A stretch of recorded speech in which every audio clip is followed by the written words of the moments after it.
Hi കൂട്ടുകാരെ, എല്ലാവർക്കും ഒരു നല്ലൊരു പുതുവർഷം നേരുന്നു.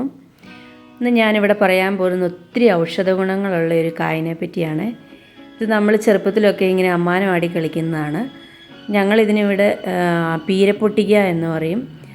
ചില നാടുകളിൽ ഇതിന് വേറൊരു പേരാണ് പറയുന്നത്, ആട്ടങ്ങ എന്നാണ്.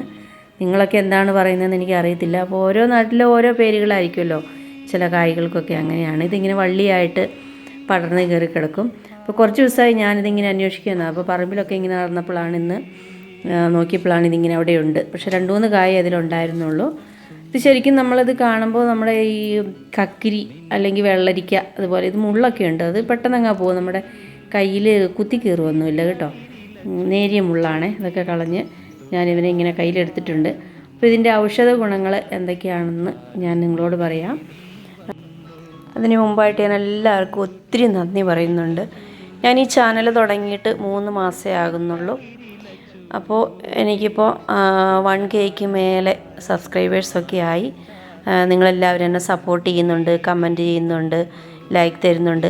അപ്പോൾ എല്ലാവർക്കും ഒത്തിരി നന്ദിയുണ്ട്. എനിക്കൊത്തിരി സന്തോഷമുണ്ട്. ഇനിയും ഇതുപോലെ തന്നെ എൻ്റെ വീഡിയോകളൊക്കെ കാണുകയും എന്നെ സപ്പോർട്ട് ചെയ്യുകയൊക്കെ ചെയ്യണം. ഇനിയും സബ്സ്ക്രൈബ് ചെയ്യാത്തവർ ചെയ്യണം, ലൈക്ക് അടിക്കണം. പിന്നെ നിങ്ങളുടെ പ്രിയപ്പെട്ടവർക്കൊക്കെ നിങ്ങൾക്കിത് ആയെങ്കിൽ എൻ്റെ ചാനലും എൻ്റെ വീഡിയോകളും ഈ തമാശകളൊക്കെ ഇഷ്ടമാണെങ്കിൽ നിങ്ങളത് ഷെയർ ചെയ്ത് കൊടുക്കണം. അങ്ങനെ എല്ലാവരും ഹാപ്പി ആയിരിക്കട്ടെ. നമുക്ക് എല്ലാവർക്കും ഒത്തൊരുമയോടുകൂടി സന്തോഷത്തോടു കൂടി മുന്നോട്ട് പോകാം. അപ്പോൾ നമ്മുടെ പീരപ്പൊട്ടിക്ക അല്ല ആട്ടങ്ങയുടെ ഔഷധ ഗുണങ്ങളെപ്പറ്റി പറയാം. ഇത് മെയിനായിട്ട് എന്നിട്ട് ചെറുപ്പകാലം തൊട്ട് എനിക്കറിയാവുന്നൊരു മരുന്നാണ് കുഴിനഖത്തിന് വേണ്ടി ഉപയോഗിക്കുന്നത്. നമ്മുടെയൊക്കെ ഇടയിൽ തന്നെ ഒത്തിരി ആളുകളുണ്ട് ഈ പ്രശ്നമായിട്ട് ബുദ്ധിമുട്ടുന്നു.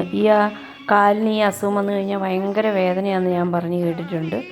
അപ്പോൾ അവർക്കുള്ള ഏറ്റവും നല്ല ഒരു റെമഡിയാണിത്. ഇതിങ്ങനെ മുറിച്ചിട്ട് അതിനൊരു തുള പോലെ ഉണ്ടാക്കിയിട്ട് ഇത് ആ വിരളയിലോട്ട് കയറ്റി വെക്കണം. അങ്ങനെ ഒരു 4-5 ദിവസം ഇങ്ങനെ വെച്ച് കഴിയുമ്പോൾ കുഴിനഖം മാറിക്കിട്ടും. അതുപോലെ തന്നെ വേദനയൊക്കെ കുറയും. പഴയപടി പോലെ നമ്മുടെ നഖം നമുക്ക് ആയി കിട്ടുകയും ചെയ്യും. ഇനി ഇതിൻ്റെ മറ്റൊരു ഔഷധ ഗുണമാണ് നമ്മുടെ സ്കിൻ പ്രോബ്ലംസിന്. എന്ത് സ്കിൻ പ്രോബ്ലംസ് ഉണ്ടെങ്കിലും നമുക്ക് അതിന് വേണ്ടിയിട്ട് ഇത് ഉപയോഗിക്കാം. ഫംഗൽ ഇൻഫെക്ഷൻ അല്ലെങ്കിൽ ബാക്ടീരിയൽ ഇൻഫെക്ഷൻ അങ്ങനെയുള്ള പലതരം ചർമ്മരോഗങ്ങളുണ്ടാകുമല്ലോ.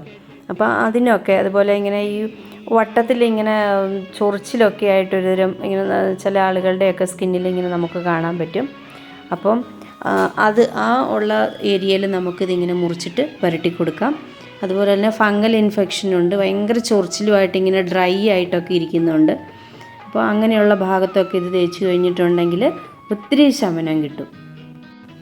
ഇനി ഈ കായ കൊണ്ടുള്ള ഒരു പ്രധാനപ്പെട്ട ഒരു ഔഷധ ഗുണം ഞാൻ പറയാം. നമ്മളെല്ലാവരെയും മിക്ക മനുഷ്യരും നിരന്തരം അലട്ടുന്ന ഒരു പ്രശ്നമാണ് ഡാൻഡ്രഫ് അല്ലേ, താരൻ.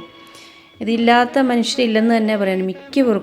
മിക്കവർക്കും അതായത് ഒത്തിരി ആളുകൾക്ക് തന്നെയുള്ളൊരു മെയിൻ പ്രശ്നമാണ് ഇത്, താരൻ. അപ്പോൾ താരനുള്ള നല്ലൊരു റെമഡിയാണ് ഇത്. അപ്പോൾ ഇതിങ്ങനെ പൊട്ടിച്ച് മുറിച്ച് ഇങ്ങനെ എടുത്തിട്ട് നമ്മുടെ തലയിൽ സ്കാൽപ്പിൽ ഇതിങ്ങനെ തേച്ച് കൊടുക്കുക. എന്നിട്ട് ഒരു 1/2-3/4 മണിക്കൂർ നേരം അത് തലയിൽ വെക്കണം. നമ്മൾ ഏത് ഷാമ്പു ആയാലും ഏത് മരുന്നായാലും അങ്ങനെയാണല്ലോ ചെയ്യാറ്. അപ്പോൾ അങ്ങനെ തലയിൽ തേച്ച് പിടിപ്പിച്ചിട്ട് ഇത് സാധാരണ പോലെ തന്നെ നമ്മൾ എങ്ങനെ കുളിക്കുമ്പോൾ നമ്മളെങ്ങനെ തല കഴുകുന്നു അതുപോലെ കഴുകി കളഞ്ഞാൽ മതി. ഒരു 5 ദിവസം അതങ്ങനെ തുടർച്ചയായിട്ട് ചെയ്യണം. നമ്മൾ ഏത് മരുന്നിനും ഒരു ഇത്ര നിശ്ചയ ദിവസം എന്നുണ്ടല്ലോ. ഏത് മരുന്നായാലും ഉണ്ട്. 7 ദിവസം അല്ലെങ്കിൽ 15 ദിവസം അല്ലെങ്കിൽ 1 മാസം അങ്ങനെ. പിന്നെ നമ്മൾ അതിൻ്റെ ഇടയ്ക്ക് വേറെ പരീക്ഷണങ്ങൾക്ക് പോകരുത്. മുമ്പ് ഞാൻ എണ്ണ കാച്ചുന്നതിലും പറഞ്ഞത് അങ്ങനെ തന്നെയാണ്. നമ്മൾ ഏതെങ്കിലും ഒരു മരുന്ന് നമുക്ക് നമ്മുടെ ശരീരത്തിന് വേണ്ടി നമ്മൾ ചെയ്യുമ്പോൾ മറ്റു പല ആളുകളും ഇത് പറയും, അയ്യോ അതാണ് നല്ലത്, ഇതാണ് നല്ലത്. അപ്പോൾ ചെയ്തുകൊണ്ടിരിക്കുന്ന മരുന്നിൻ്റെ ഇടയ്ക്ക് വേറെ മരുന്നുകളുടെ പരീക്ഷണം ഒരിക്കലും നടത്തരുത്. നമ്മളത് തന്നെ ചെയ്യുക. ഇനി ഇതുകൊണ്ട് നിങ്ങൾക്കറിയാവുന്ന ചില മരുന്നുകൾ പല ഗുണങ്ങൾ നിങ്ങൾക്കറിയാമായിരിക്കും, എനിക്കറിയത്തില്ലാത്തതുകൊണ്ട്. അപ്പോൾ അതൊക്കെ നിങ്ങൾ കമൻറ്റ് ബോക്സിലിടണം. അതുപോലെ തന്നെ എൻ്റെ വീഡിയോ നിങ്ങൾക്ക് ഇഷ്ടമായെങ്കിൽ നിങ്ങളത് ഷെയർ ചെയ്യണം.